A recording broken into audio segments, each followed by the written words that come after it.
ጥንዶች ከተጋቡ በኋላ ከሚሰማቸው አስተያየቶችና ጥያቄዎች ውስጥ በሉ ልጅ ቶሎ መውለድ ነው፣ እሺ አዲስ ዜና ምን አለ፣ አረገሽ እንደ የሚሉ ጥያቄዎች ገና ጋብቻው ጥቂት ወራት እንደሆነ መነሳት ይጀምራሉ። ብዙ ሰዎች የማያስተውሉት ግን እነዚህ ጥያቄዎች በጥንዶች ላይ ሊፈጥሩ የሚችሉትን ስሜታዊ ጫና ነው። አንዳንድ ጥንዶች ገና ከአዲሱ የትዳር ህይወታቸው ጋር በመላመድ ላይ ሊሆኑ ይችላሉ። አንዳንዶቹ ደግሞ ወዲያውኑ ልጅ መውለድን ላይፈልጉ ይችላሉ።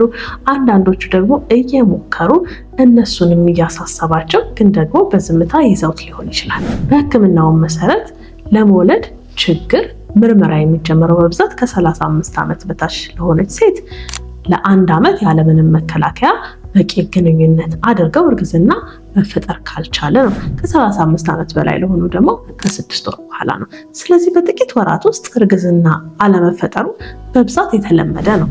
ይህ ሆኖ ሳለ ግን ያልወለዱ ጥንዶች ላይ ያልተገባ ጫናን ማሳደር አንዳንዶች ከሚያስፈልጋቸው ጊዜ በፊት ሕክምናና በርበራ ካላደረጋችሁልን ብለው ይመጣሉ። የጥንዶች የመውለድ እቅድ የግላቸው ነው።